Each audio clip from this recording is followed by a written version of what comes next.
He built an empire worth billions, but it took his son's silence to teach him what success really means. What he discovered next changed everything, and it will change how you see power, love, and leadership forever. Before we dive into this incredible story, make sure to subscribe and hit the bell icon so you never miss our powerful, life-changing content. I built my first company in a rented room, with paint peeling like my courage, bills stacked higher than my pride. Partners smiled while sharpening exits. I failed loudly. I failed alone. When the money finally came, it came after betrayal taught me silence. After nights smelling of cold coffee and fear.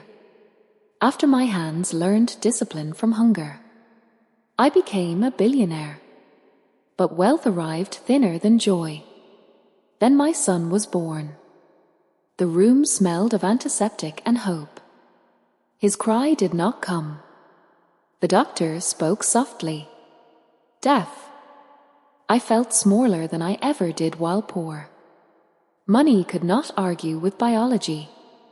I broke inside where numbers never reached. My wife held our son against her chest. Her calm frightened me. She did not beg the world to change. She changed herself first. She learned his language before he learned ours. She taught me patience by example. Every night she signed love into the dark. I chased profits again, thinking success could outrun grief. It did not. One evening I came home late. The house was quiet. Too quiet. Then I saw it. My son stood by the window. Moonlight brushed his face. His hands moved with certainty. Not copying. Leading. My wife watched him, tears steady, not falling. She looked at me and smiled, as if she had been waiting years for this moment. In that silence, I understood wealth was never the lesson. Presence was. Humility was. Listening without sound was. I stepped forward, heart racing with a truth that frightened me, because it meant everything must change, and I was finally ready to let it change me before it changed my world. I knelt beside him. The floor was cold. My suit felt suddenly foolish. He looked up, unafraid. His eyes carried questions I had avoided my whole life. He signed slowly. My name. Then his mother's. Then a word I barely knew. Home. My throat tightened. This child, born into silence, had found meaning before I had. I remembered boardrooms full of noise. Men speaking loudly to hide emptiness. I remembered winning deals while losing sleep. I remembered choosing growth over grace. My wife touched my shoulder. Her hand was warm. Steady. She had carried this burden without complaint. Without applause. I saw her sacrifice clearly then. The dreams she paused. The nights she stayed awake teaching hope with her hands.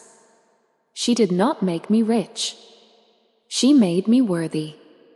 I began to slow my life. I left meetings early. I learned to watch faces instead of graphs. I learned silence was not absence. It was attention. My son taught me discipline without words.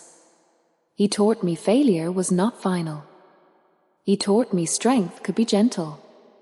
The world still tested me. Markets fell. Trust cracked again. But I no longer measured success by height. I measured it by depth. One morning, years later, standing in a crowded hall, lights bright, air heavy with expectation, I felt his small hand squeeze mine.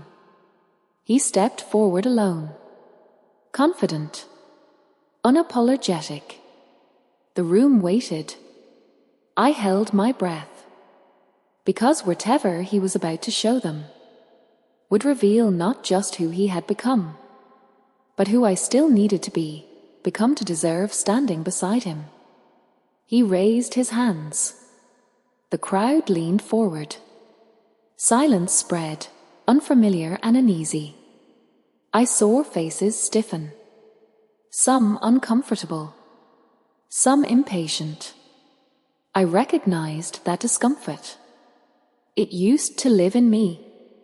My son began to sign. Not hurried, not rehearsed. Each movement deliberate, calm, brave. A screen behind him translated his words. About difference, about dignity, about how silence sharpened his vision. He spoke of watching people instead of hearing them, of reading pain in shoulders, of learning truth from eyes. My chest burned. I remembered every time I ignored my wife's quiet strength, every time I mistook volume for value. The audience shifted. Breaths slowed. Phones lowered. He signed about his mother, how she never treated him as broken, how she taught him to lead without noise. He signed about his father, about absence, about learning patience from waiting. I wanted to disappear. I wanted to begin again. Applause erupted. Not loud at first, then unstoppable. I did not clap. My hands trembled too much. I watched my wife. She stood still, eyes wet, smiling the way she always did, when she knew growth had finally arrived. In that moment, I understood my fortune was not built in markets. It was built in rooms I once rushed past. My son turned toward me, signed one last sentence meant only for us. My heart raced, because I knew whatever came next would ask more for me than success ever had. And I had no idea if I was ready to answer it, without hiding behind titles or numbers. He signed slowly, carefully, so I would not miss it. He thanked me. The word struck harder than any failure. I did not deserve it. Not yet. I remembered birthdays missed for meetings, promises delayed for profit, love postponed like an expense. The hall emptied. Noise returned to the world. But something inside me stayed quiet. That night, I sat with my wife at the kitchen table. No phones, no schedules, just light humming above us. She told me how afraid she had been, how strong she chose to become instead, how loneliness can teach courage if you let it. I listened, truly listened. For the first time, without planning a reply, I began funding schools, not for praise, but for rooms where silence was respected. I hired differently, led differently. I stopped asking who spoke best and started asking who saw clearly. Years passed. Money multiplied. So did meaning. One evening, rain tapping the windows. My son sat across from me. Older now, steadier. He placed his hands on the table, waited until I looked up. He signed something new, something heavy, something that made my pulse jump. It was a question about legacy, about choice, about what I would do when the world expected me to remain the same. I felt the old fear stir, the familiar urge to control. I took a breath, raised my hands slowly, because the answer mattered. And this time, I wanted to speak it, in the only language that had ever truly changed me, without shortcuts, without noise, without pretending strength meant certainty. My hands trembled as I signed back. Not perfectly, but honestly. I told him I once believed legacy was a name on buildings. I told him I chased permanence because I feared being forgotten. I told him money saved me from hunger, but love saved me from emptiness. He watched closely, corrected me gently when my hands faltered, teaching me again. Outside, rain washed the city clean. Inside, I felt exposed and free. I stepped away from the company soon after, not because I was tired, but because I finally trusted what I had built in people. My wife stood beside me as always. Her strength had never asked for permission. She had shaped us quietly, the way rivers shape stone. I began mentoring in silence, listening more than speaking, learning the courage of restraint. Then one morning, news arrived like a sudden wind. A crisis. Public. Unforgiving. The world questioned my decision. Shareholders demanded my voice. Camerers waited. I felt the old instinct rise. Defend. Explain. Dominate the narrative. My son stood at the doorway, watched me struggle. He lifted his hands slightly, not to interrupt, to remind. The lesson returned with weight. Truth does not need volume. I walked toward the door anyway, heart pounding, knowing what I chose next would echo beyond profit or loss, and would reveal whether I had truly learned what silence had been trying to teach me since the day my son first taught me to listen. The press lights burned hot. Questions flew sharp and fast. They wanted certainty. They wanted blame. They wanted noise. I stood still, felt the weight of every eye, every expectation shaped by my past. Then I did something new. I paused. I acknowledged what failed. I admitted where I was wrong. I spoke slowly, clearly, without armor. No excuses.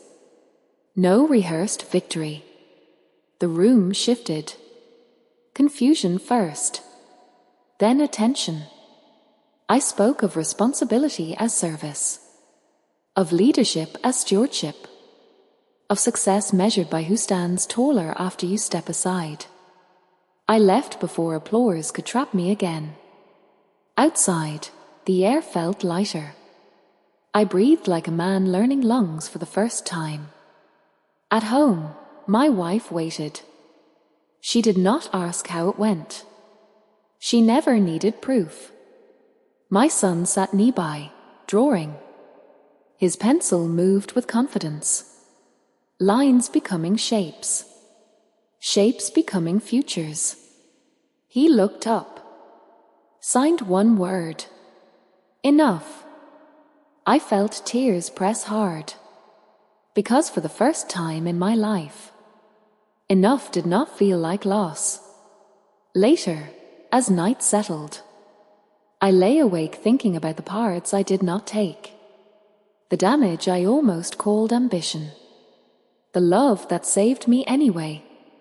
Morning came quietly, and with it, a decision still forming, bigger than business, bigger than redemption, one that would test whether I could protect the silence that built us, when the world demanded sound, without losing myself again. I woke before dawn. The city breathed softly outside the window. No alarms. No urgent calls. I watched my son sleep. His chest rose steady. Peaceful. Earned. I thought about the offer waiting in my inbox. A merger. Massive. Tempting. The kind that rewrites headlines and egos. Old instincts whispered, "This is what winners do." But another voice answered, quieter. Trar. At breakfast, my wife poured tea. Steam curled like a question mark. She met my eyes. Said nothing. She never pushed me toward virtue. She trusted me to walk there myself. I drove alone. Past billboards with my name. Past buildings that once felt like proof. In the office, executives waited. Slides ready. Smiles practiced. I asked one question instead. Who gets left behind if we say yes? Silence answered first. Then numbers tried to speak. Then logic. Then fear disguised as strategy. I listened. All the way through. I imagined my son watching. Hands folded. Expectant. I imagined the rooms where silence had taught me more than applause ever did. I stood. Felt the moment tighten. I said we would slow down. Rebuild differently. Accept less now to protect more later. Faces hardened. Some relieved. Some angry. Power always resists restraint. As I walked out, my phone vibrated once. A message from my wife. One sentence. No punctuation. Whatever you choose, make sure you can teach it. I stopped in the hallway. Heart pounding. Because the next choice forming in my mind would redefine everything we had built together. And I had not yet decided whether I was brave enough to choose it out loud when silence demanded courage more than speech ever had. I stepped outside. Cold air struck my face, grounded me. I remembered my first failure. The day investors walked away smiling. The night I sat alone counting losses like scars. Back then, I chose survival. Now, I was being asked to choose meaning. My phone rang. An old partner. Sharp voice. Warning me about consequences. I thanked him. Ended the call. I realized fear had always promised safety. It never delivered peace. At home, my son waited with a book open. Pictures bright. Words silent. He tapped the page. Pointed to a figure standing alone. Then to a group behind him. He looked at me. Eyebrows raised. I understood the question without translation. Who are you leading? And why? I sat beside him. The couch dipped under our weight. Real. Shared. I told him leadership is choosing who you protect. When power gives you options. He smiled slightly. Not approval. Recognition. That night, I drafted a letter. Not to the board. To the future version of myself. I wrote about restraint. About listening for what is not said. About honoring the people who build quietly. I folded the paper.